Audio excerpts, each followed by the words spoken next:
Halo guys, assalamualaikum warahmatullahi wabarakatuh. Welcome to my channel Sahabat Usia Belajar Hidup dari Jalan Cerita. Seperti biasa, kita buat nonton dulu jalan-jalan ke Surabaya. Jangan lupa bis Rabi Abu. Jumpa lagi dan Anda Delika. Terima kasih sudah mampir di channel aku. Kali ini kita akan bahas salah satu kerajaan Islam yang berada di Pulau Jawa dan pernah menjadi kerajaan Islam yang terbesar juga terkuat di Pulau Jawa. Kerajaan apakah itu? So, tak berlama-lama, happy watching. Yaps, Kesultanan Mataram merupakan sebuah kerajaan Islam yang ada di Pulau Jawa yang berdiri sekitar akhir abad ke-16. Struktur pemerintahannya sendiri itu dipimpin oleh seorang susuhan atau sultan. Jadi saat itu pada seperempat abad ke-16, bagian dari Kesultanan Mataram itu masih masuk ke wilayah Kesultanan Pajang. Nah, yang saat itu statusnya itu kadipaten dan dipimpin oleh Ki Ageng Pamanahan. Nah, kemudian saat Kadipaten Mataram dipimpin oleh Panembahan Senopati, nah disinilah ia memisahkan wilayahnya dari Kesultanan Pajang dan disitulah dia kemudian mendirikan Kesultanan Mataram. Akhirnya Kesultanan Mataram pun didirikan sekitar tahun 1586 oleh Panembahan Senopati tersebut. Masih di tahun yang sama, yaitu 1586, wilayah Pajang menjadi bagian dari kedaulatan Kesultanan Mataram, diikuti oleh penyerahan tahta dari Pangeran Benowo kepada Panembahan Senopati. Kemudian sejak saat itu Kesultanan Mataram pun berkembang besar dan juga kuat. Ketika Panembahan Senopati diangkat menjadi raja hingga tahun 1755, di situ Mataram dibagi menjadi wilayah-wilayah yang lebih kecil lagi yang diatur dalam perjanjian Giyanti. Nah, kerajaan ini pun kemudian dipimpin oleh Wangsa Mataram.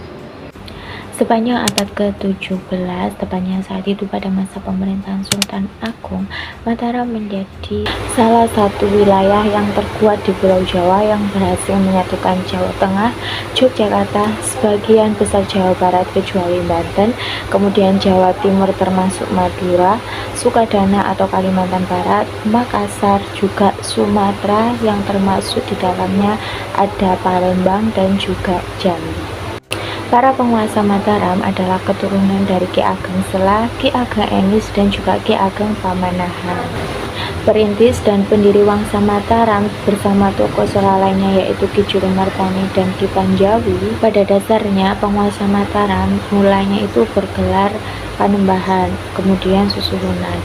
Sedangkan gelar Sultan itu secara resmi muncul pada tahun 1641, saat itu tepatnya pada masa kekuasaan Anyakrakusumo. Di antara penguasa-penguasa Kesultanan Mataram itu antara lain Danang Sutawijaya atau Panembahan Senopati tadi dari tahun 1586 sampai 1601. Kemudian Raden Mas Jolang Anyakrawati atau Sunan Krapyak ini itu dari 1601 sampai 1613. Disusul Raden Mas Jatmiko Anyakrakusuma atau Sultan Agung ini dari tahun 1613 sampai 1645. Raden Mas Sayyidin atau Amangkurat I atau juga Sultan Tegal Arum dari tahun 1646 sampai 1677. Raden Mas Rahmat Amangkurat II atau Sunan Amral ini dari 1677 sampai 1703. Dilanjut Raden Mas Sutikna Amangkurat III atau Sunan Mas dari tahun 1703 sampai 1705, Raden Mas Darajat Pakubuwana I atau Sunan Ngalaga dari tahun 1704 sampai 1719, kemudian Raden Mas Surya Putra Amangkurat IV atau Sunan Jawi ini dari tahun 1719 sampai 1726, Raden Mas Prabasuyasa Pakubuwana II atau Sunan Kumbul dari tahun 1726 sampai 1742, Raden Mas Gareng di Amangkurat V atau Sunan Kuning dari tahun 1742 sampai 1743, kemudian Raden Mas Prabasuyasa Pakubuwana II Sunan Kumbu lagi dari tahun 1745 sampai 1749. Kemudian Mataram terbagi pada tahun 1755 sebagai akibat dari Perang Tahta Jawa ketiga. Peristiwa itulah yang juga disebut sebagai Palihan Nagari.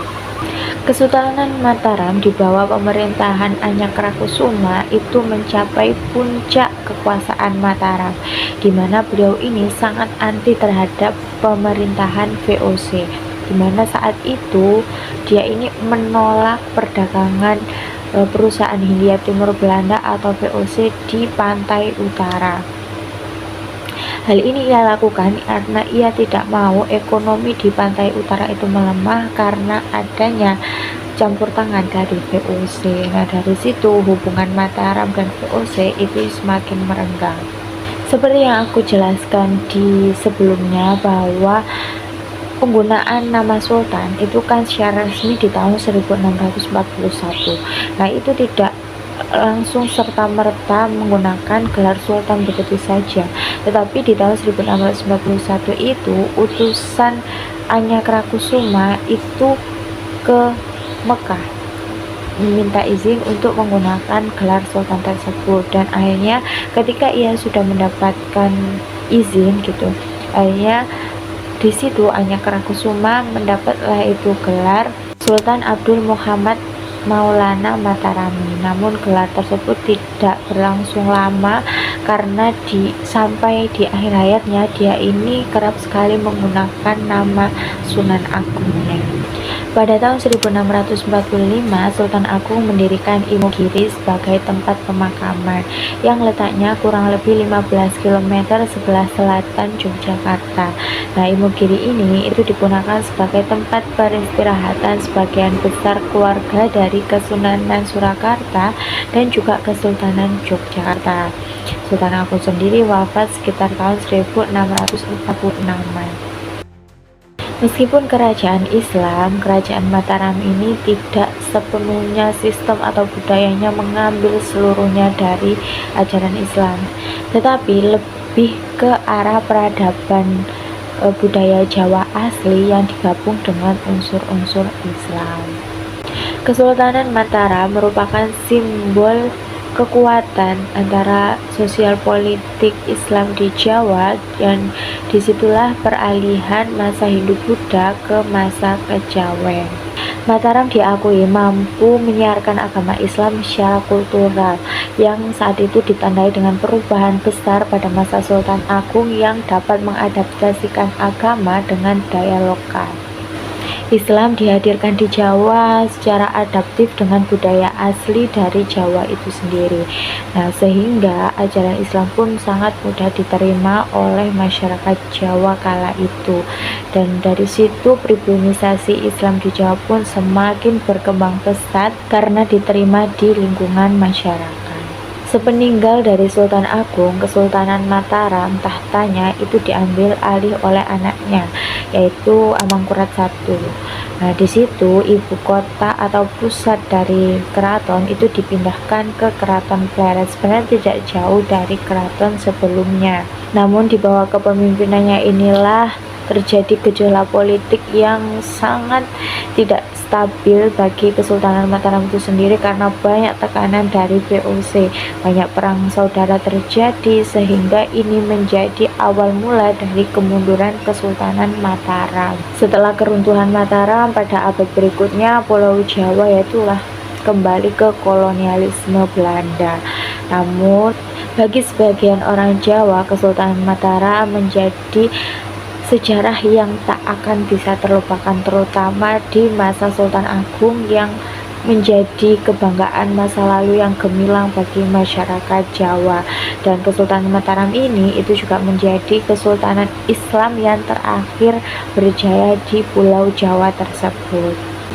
Banyak sekali peninggalan dari Kesultanan Mataram, terutama dalam seni dan budaya seperti gamelan, batik, wayang kulit, keris, kemudian Masjid Gede Mataram, Benteng Jepuri, dan masih banyak lagi yang peninggalannya terus dikenang oleh generasi-generasi setelahnya. Oke teman-teman, itu tadi sedikit penjelasan mengenai kerajaan atau Kesultanan Mataram. So, gimana menurut kalian, atau mungkin ada yang belum aku tambahkan? Boleh banget tulis di kolom komentar di bawah. So, terima kasih buat yang sudah nonton dari awal hingga akhir. Mohon maaf bila ada kekurangan. Seperti biasa, jangan lupa like, komen, dan subscribe-nya. Wassalamualaikum warahmatullahi wabarakatuh. Bye.